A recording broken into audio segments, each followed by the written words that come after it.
Olha, eu na minha experiência enquanto deputado estadual, lá no estado do Paraná, que tem servido de laboratório para algumas políticas ousadas da extrema-direita, como a privatização das escolas, por exemplo, privatizações também da Sanepar, da água, da luz, e etc., da Copel, né, que foi privatizada recentemente, a gente vai percebendo que, primeiro, aquilo que eu falei aqui, o conteúdo ideológico das campanhas eleitorais, dos movimentos políticos, tem sido direcionados pela direita, têm sido pautados pela direita, porque a esquerda tem cada vez menos coragem de dizer seu nome. E não coloca pautas como, por exemplo, a reforma agrária, que é uma pauta que aproveita aí 90% da população brasileira sob o pretexto de que a população ainda não está madura para essa pauta. Ou seja, esse setor da esquerda age com o povo como o tutor age em relação ao incapaz, que precisa ser conduzido pelas mãos, ou à luz das universidades, que em tese vai... Caralho, essa fala foi muito foda. Muito foda. E aí tu dizer pra essa turma aí que a esquerda faz isso é uma cutucada. É uma cutucada. Saca? Gente. Muito importante a figura do Renato Freitas. Iluminar o beco escuro das quebradas e que a ignorância predomina. E não é exatamente assim. A população está pronta e madura para as pautas radicais e é a extrema-direita que tem aproveitado isso. E Perfeito. por quê e como? Eu acho que essa é a segunda grande questão. Primeiramente, a gente tem que falar.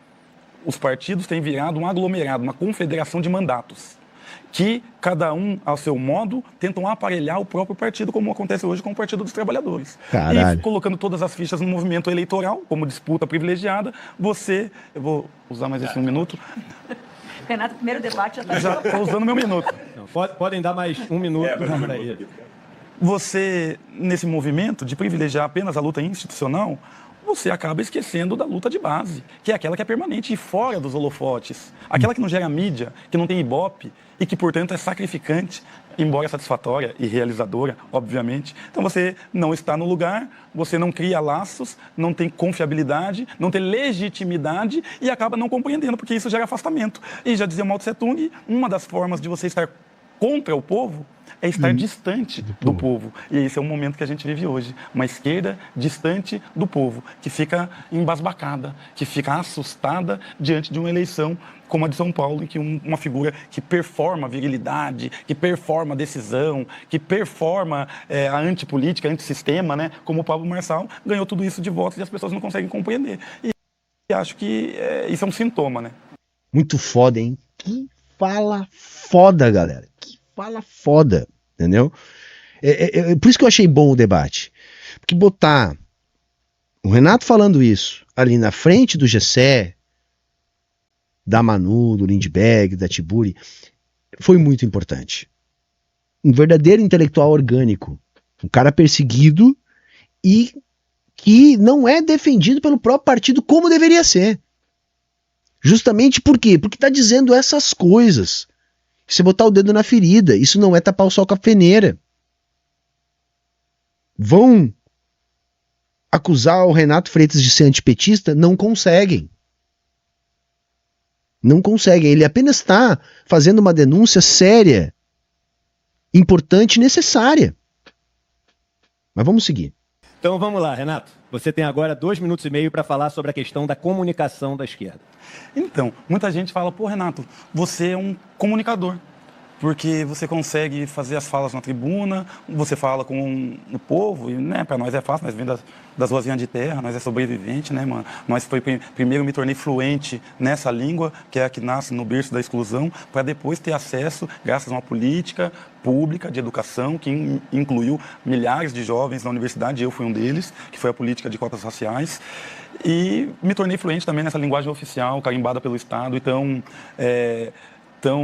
valorizada, né, pela sociedade. Já dizia Lima Barreto, né, em Brusundanga, quanto menos se entendia o que o político falava, mais eles o admiravam, né? Grande Lima Barreto. E é mais ou menos isso até hoje no nosso país. Só que eu consegui fazer a tradução disso. Mas qual que é o elemento-chave que eu percebo? Que não é apanágio de ninguém, nem meu, nem de ninguém, mas é a verdade. É a verdade. A verdade sempre, o Malcolm X dizia. Caralho, mano. Olha aí. Eu sou a favor... Caralho, mano. Caralho, olha só. O cara em 2 intervenções, ele já citou Mao Tse Tung, agora ele citou Malcolm X e chamou a atenção para que a gente trabalhe com a verdade. Tá entendendo por que o Renato incomoda, gente? Tá entendendo? O cara não ficou aqui preocupado em reclamar do tempo que ele tem pra falar. No primeiro minuto ele já mandou uma braba. Depois outra. Só pedrada. Só linha correta. Eu não tenho o que dizer. Eu só tô chamando a atenção para que a gente valorize esse camarada. E que a gente perceba, porque quando a gente tá muito pessimista, a gente não enxerga as coisas boas que tem na volta. Então perceba e valorize. A favor da verdade. Não importa contra quem ou a favor de quem, não importa. A verdade é sempre revolucionária. E mais, o afeto. O afeto, li hoje nas redes sociais, e concordei muito, o afeto é uma flecha que atravessa o indivíduo. É uma arma de guerra. E a verdade, ela faz a ligação entre a racionalidade necessária para o discurso político e também para que as pessoas nos compreendam, mas a verdade também é um elemento que é afetivo. Ninguém passa batido pela verdade. A verdade nos atinge e nos modifica. Quando a gente sai para o outro lado, a gente já não é mais a mesma pessoa. E quem ousa dizer a verdade? Quem tem a coragem da verdade? Poucos. Porque falar a verdade é falar contra o status quo, o poder estabelecido. Falar a verdade pode atingir aqueles do qual nós dependemos. Os dirigentes partidários, o patrão, o paterfamílias, o patriarcado, o pai da família, o que dá ordem na casa. E as pessoas que têm poder de modo geral. A sociedade estabelece que você tem que ser subserviente ao de cima para você ser opressor contra o de baixo. Quebrar essa linha a partir da comunicação, tendo coragem da verdade, é o nosso grande desafio hoje na comunicação. Caralho, hein, mano? Caralho. Agora vamos ver, né? Vamos ver, né? Que agora a gente ouviu o intelectual orgânico, cria da periferia. Agora nós vamos ver a filósofa, né? Que no seu momento de apresentação aqui citou todas as suas publicações. Vamos ver a resposta da filósofa depois dessa fala aí do preto da periferia. Maravilha. Márcia, 2 minutos para você. Eu acho que esse é um grande tema e eu diria que a gente só vai melhorar a nossa comunicação quando a gente tiver um conceito também mais preciso do que é a esquerda, e acho que nós podemos usar essa ideia de uma esquerda expandida. Hoje, por exemplo, eu fui procurada por uma pessoa, uma jovem mulher de 40 anos, muito bem intencionada, que veio me dizendo: eu queria fazer alguma coisa, mas eu detesto o comunismo, e é uma pessoa estudada. Eu detesto o comunismo, eu gostaria de fazer alguma coisa, eu fui procurar um coletivo, lá nesse coletivo eu achei tudo muito antipático, é tudo muito militarizado, é tudo muito cheio de regras e cheio de complexidades, assim, que ela não alcançava. Eu achei que isso aí é o coletivo hipotético, né? Que coletivo que vocês conhecem aí que é militarizado, engessado? Eu acho que a gente tem que se adequar e ter formatos mais dinâmicos. Sempre, o tempo todo, mas me incomodou, né? Me incomodou isso aí. Né? Dizer, uma senhorinha classe média, né, anticomunista, né, aquele anticomunismo gratuito, a gente tem que incluir ela em algum lugar e esse lugar não pode ser militarizado. Um lugar hipotético, saca? Cara. Todo coletivo é isso, né, chat? Tá certo? Todo coletivo tem regras, sei lá, cara. Só se é isso. E aí ela disse, e aí eu me senti estrangeira nesse lugar. Então, isso era uma pessoa de uma classe média para alta, bem intencionada, querendo entrar. Por que eu tô falando isso também? Porque eu acho que a questão dos pobres está dada, mas tem todo um outro território, você que entende classes sociais sabe como esse negócio funciona, e a gente tem pessoas que gostariam de fazer parte, não podem fazer parte. Vocês entenderam como eu? Beleza, tem os pobres, né? Mas e nós? Né? A gente branca do Leblon. Vocês me desculpem, eu não queria coringar, mas não tem como, cara. Sabe?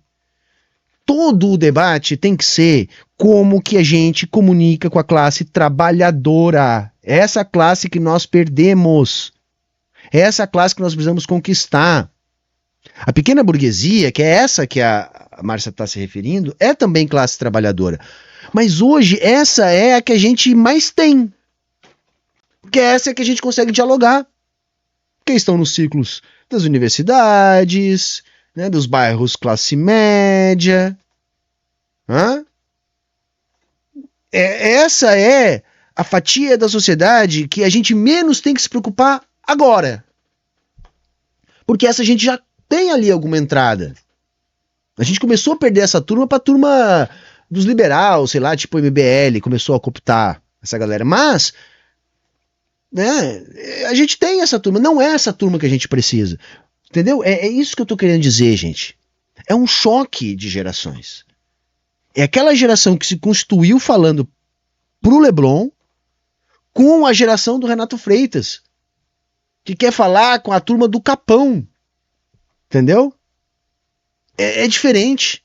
É muito diferente. Porque elas não se reconhecem nesse lugar, não se identificam, a nossa pauta está mal colocada, acho que esse é um problema. E a esquerda parece antipática. Então, um caminho seria a gente ficar um pouco mais pop, e eu acho que o pop não significa a gente fazer jogo e contemporizar e fazer a performance, como a Manu estava dizendo antes, da direita. Não significa a gente entrar na indústria cultural. Significa a gente trazer as pessoas generosamente para o papo inteligente e para a conversa da verdade. Você falou agora da coragem da verdade, acho que essa é a grande política, e eu acredito nisso, defendo isso. Então, essa nossa esquerda também, que faz joguinho demais, ela vai muito mal e ela comunica uma coisa muito errada, né? Ela comunica um afeto errado, e isso também é uma coisa boa da gente discutir, porque comunicação é afetividade. Então, o Lula comunica uma verdade naquilo que ele fala, acabou, né, meu tempo, e a gente tem que aprender a falar essa verdade também, senão a gente vai acabar caindo no jogo da direita, que é o jogo da mentira, da falsolatria.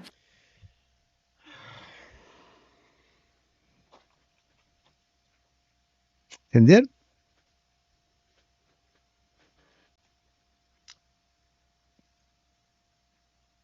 O que é a verdade que conversa com os afetos na fala do Renato? É a concretude da vida material do trabalhador. É a escala 6x1. É 2 horas para ir, 2 horas para voltar num coletivo ruim, caro, desconfortável, e mais 10, 12 horas de trabalho, que é insuficiente. O Lula comunica com o imaginário daquilo que ele representou em determinado momento do salto de consumo, né? E que, portanto, melhorou a materialidade. O Lula se elegeu não foi para acabar com a homofobia, com o fascismo. Ele se elegeu, ele é essa força política porque ele representa a materialidade que a gente tem que disputar. Mesmo que de maneira esquisita, porque a gente sabe das limitações do lulismo. E a gente sabe que isso é muito mais uma memória afetiva do que uma concretude da realidade. Mas é isso que ele movimenta. Aquela ideia de que o povo vai comer picanha no churrasco no final de semana. Ou seja, é uma coisa concreta. Entende? Eu não estou nem entrando, Humberto, mas é mentira, o Lula fala, não, entenderam? Mas o que ele mobiliza de afeto é isso. Sabe? É isso que ele mobiliza. E na fala da Márcia, em todo o respeito à professora, à intelectual, à mulher, etc, etc, etc, cadê a materialidade? Cadê o que tem que ser mobilizado enquanto verdade? Entende? O que tem que ser mobilizado são as questões concretas do trabalhador. Só que veja, há um distanciamento. Gente, eu sei porque assim, eu tenho experiência em ser pobre, tá? Então é fácil para mim falar esse tipo de coisa. Mas quando você começa a ter uma renda pequeno burguesa, tá? Sei lá, no Rio de Janeiro, 20 mil, 30 mil, até um pouco mais, um pouquinho menos, bastante mais, sei lá. Você começa a se cercar de pares, entende? Você é um pequeno burguês, você é um trabalhador, um professor universitário, você vai ter uma renda dessa.